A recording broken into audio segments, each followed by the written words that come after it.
give that account to her. Why? Just because she's your favored one. I pushed open Director Jenkins's office door. Director Jenkins slammed her hand on the table.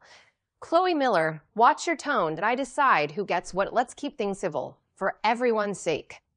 Otherwise, I have plenty of ways to make your life difficult. But I've been working on this for half a year, and it's almost signed. I stared at her. Company resources. Does it matter who handles it? She leaned back, her posture relaxing slightly. Think bigger picture. It's all for the good of the company. I looked at her self-satisfied expression and nodded. Then I suddenly smiled. You're right. I really should think things through for the company. As I walked out of the office, the smile vanished from my face. Back at my desk, a gasp came from beside me. Oh, how can I accept this? Brittany Hayes, wearing an ill-fitting short skirt, walked to the center of the office area, clutching a folder. She deliberately raised her voice. Chloe, I heard you transferred that huge account you've been working on for half a year to me. That's tens of millions in revenue. Thanks for all the groundwork you laid, Chloe. I'll truly cherish it. I won't let your efforts go to waste. Her eyes glinted with provocation, and the corners of her mouth turned up. The sound of keyboard stopped. A few colleagues looked over, then quickly averted their gaze. I organized the documents on my desk, not even lifting my head. No need to thank me. After all, Mr. Wong said new hires need a little encouragement. Whether you can hold on to that account is entirely up to your abilities. Brittany's smile froze. Mr. Robert Wong, the general manager, walked out of his office. Everyone, please stop what you're doing. We're having a short meeting. Mr. Wong scanned the room, his gaze resting on me. I have an announcement to make. Considering our year-end sprint and to optimize resource allocation and cultivate new talent, Chloe Miller has proactively proposed transferring the Tianxin Group project she was managing to Brittany Hayes. Everyone should learn from Chloe. This is the kind of broader perspective we expect from our veteran employees. Come on, let's give her a round of applause. Sparse applause broke out. I clapped twice in cooperation. After the meeting, Brittany placed an iced latte on my desk. Chloe, here's an iced latte. Godfather asked me to come and get the Tianxin Group documents from you, especially Ms. Carter's preferences, her pet peeves, and all the previous negotiation details. She held out her hand. I watched the dripping iced latte stain the documents. They're all on the shared drive. Download them yourself. Oh, Chloe, the shared drive only has official documents. I need your private notes. She lowered her voice. Godfather said if this deal falls through, you'll be the only one to blame. You don't want Godfather to think you're holding out on us, do you? I scoffed. I created a folder, packed the prepared materials, and sent them. Sent. Read carefully. Don't mess up something as simple as what kind of tea Ms. Carter drinks. Brittany left with her laptop. Just before closing time, Director Jenkins called me into the pantry. She closed the door, her face turning grim. Chloe, I know you're upset. If this deal goes through, you'll still get your share of the bonus. But if you dare to pull any stunts behind our backs or trip Brittany up, I'll make sure you can't work in this industry ever again. Her manicured finger pointed at me. I bowed slightly. Director Jenkins, you're overthinking. How could I dare? I still have my mortgage to pay. Work is important. Don't worry, I'll fully cooperate with Brittany. Director Jenkins snorted and waved her hand. All right, get out. Just be smart about it. Walking out of the company building, a cold wind blew. I pulled out my phone and opened the chat for Mommy Dearest. Mom, I have something to tell you. She replied instantly. My sweet daughter, what's wrong? I typed out a line, put away my phone, and smiled. Over the next few days, the office was quite noisy. Brittany frowned as she looked through the documents. The usually quiet WhatsApp group was stirred up daily by her mentions. At Chloe Miller, What does exclusive agreement mean in this clause? Ms. Carter's legal team is asking if it can be removed. How do I respond? At Chloe Miller, how is the floating percentage in this quote calculated? The system keeps giving an error. At Chloe Miller, help. Ms. Carter's secretary asked about Plan B from the previous proposal. I can't find it anywhere. I watched the screen, deliberately waiting for Mr. Wong to prompt me in the group before slowly replying. Exclusive agreements are standard practice. Be firm with their legal team. The floating percentage is based on that formula. Plug in the numbers yourself. Plan B is in the archived folder. Check there. Brittany followed my advice and dealt with the client, but she was met with refusal. That afternoon, the office atmosphere was tense. Brittany slammed her mouse, her eyes red, and stormed into Mr. Wong's office.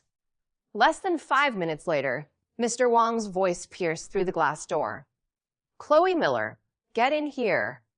I walked in, carrying my thermos. Mr. Wong slammed his hand on the desk. Chloe, are you trying to get yourself fired? Brittany says she called Ms. Carter over a dozen times, and no one picked up. Did you give her fake contact info? Are you intentionally trying to sabotage this deal? Brittany sat nearby, pointing at me and accusing. Godfather, she's doing this on purpose. She must have badmouthed me to Miss Carter. Otherwise, why would Miss Carter ignore me? Chloe, you can't jeopardize the company's interests like this. I blinked.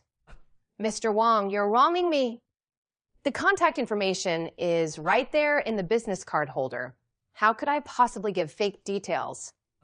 Maybe Miss Carter has been busy these past few days and hasn't had time to check her phone. Bullshit. Mr. Wong slammed the folder on the floor. Too busy to even pick up Brittany's calls? Right now, in front of me, call Miss Carter. If you can't get through, you're packing your bags and leaving immediately. I pulled out my phone. All right, I'll try. I dialed the number and put it on speakerphone. It rang twice, then connected. A cold, indifferent female voice came through. Hello. Brittany froze, and Mr. Wong stiffened. I cleared my throat, my tone gentle. Hello, Miss Carter. This is Chloe. I apologize for disturbing you, but our manager, Brittany, said she couldn't reach you. We're worried about delaying the signing process, so I just wanted to ask. There was a moment of silence on the other end, then a cold snort. Manager Brittany? Which manager Brittany? I don't know her. She keeps sending me all sorts of ridiculous emojis. I've blocked her. Chloe, how many times have I told you? I only discuss my projects with you. Sending just anyone to bother me.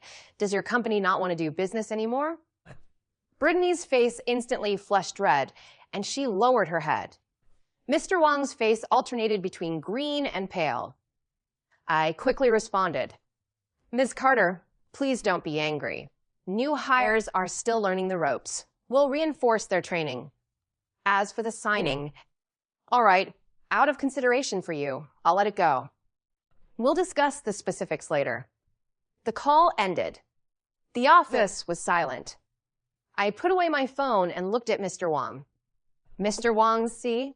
The phone number wasn't the problem, was it? Perhaps Brittany was a bit too enthusiastic, and Ms. Carter doesn't like that style. Mr. Wong glared at Brittany. Useless. Can't even figure out a client's preferences. Now go reflect on what you did wrong. He then looked at me. Since you can reach her, you'll continue to assist with communications. But Brittany will still sign the contract. That's non-negotiable. I nodded in agreement. Yes, you're right. After this incident, Brittany became smug again. She posted a group photo on Ins, photoshopping me out and replacing me with herself. All those late nights pulling off a multi-million-dollar deal were totally worth it. Many people liked it below her post. At the company, she started ordering me around. Chloe, please print this contract. It needs to be double-sided and in color. Chloe, please book the meeting room for tomorrow. I need the largest one, set up with flowers and fruit. Chloe, go buy me a coffee, the hand-ground one from the corner cafe. I accepted all her requests without complaint. Brittany leaned back in her chair, her eyes full of triumph. The day before the signing, the sales department was in chaos. Mr. Wong threw a document in front of me. Chloe Miller, this is the script for tomorrow's signing ceremony. You need to write it today, down to the minute. Who stands where? Who says what? Don't leave until it's done. I flipped through the document. Mr. Wong, shouldn't manager Brittany be preparing this? After all, she's the one in charge. Mr. Wong shot me a sidelong glance. Brittany needs to memorize the contract clauses. She doesn't have time for this. I'm telling you to write it. This is your chance to participate in a major project. Brittany sat nearby, painting her nails. That's right, Chloe. Just help me out a bit. If I make a fool of myself tomorrow, it'll be the company's embarrassment. I took the document. All right, I'll get it ready now. At noon, Mr. Wong called me to the end of the hallway. Amidst the lingering smoke, her gaze was inscrutable. Chloe Miller, for tomorrow's signing ceremony, you won't be coming in. I raised an eyebrow. Mr. Wong, I wrote the script and I maintained the client relationship. Now you're not even letting me into the venue? Mr. Wong flicked off ash from his cigarette. Chloe, you need to understand the situation. Brittany has more charisma than you, and she presents herself better. If you're standing there, you'll only draw attention away from Brittany. What if your attire offends Miss Carter? Your job is to be at the door and handle logistics. After the signing, I'll let you attend the celebration dinner. I looked at her and suddenly smiled. Mr. Wong, are you sure you don't need me to control the situation on site? Given Miss Carter's temper, if there's any unexpected change... Shut up. Mr. Wong cut me off. What unexpected change could there be? Just don't be an eyesore. Have a broader perspective, understand? I nodded. All right, broader perspective it is. I'll wait by the door. Back at my desk, Brittany was trying on clothes. It was a white lace gown with a train. Chloe, doesn't it look good? This is my power suit. She twirled around. I glanced at it. Gorgeous. You look just like a bridesmaid. Brittany's face darkened. What do you know, you bumpkin? Colleagues from other departments passed by, whispering to each other. Mr. Wong heard the commotion and cursed a few times in the WhatsApp group. I ignored the distractions and sent a message to my mom. Mom, remember to wear that black suit tomorrow. The more serious, the better. Just before closing, I went to get water. A cup of coffee was splashed in my face. I dodged, but my sleeve still got stained with brown. Oops. Brittany held the empty cup, a smirk on her face. My hand slipped, it slipped. So sorry, Chloe. But you don't have to see clients tomorrow anyway. It's fine if your clothes get dirty. You should probably get some new outfits anyway. I pulled out tissues to wipe the stain. Brittany took a step back. What are you looking at? I already apologized. I tossed the tissues into the trash. It's all right. I smiled. Out with the old, in with the new. I hope your power suit holds up tomorrow.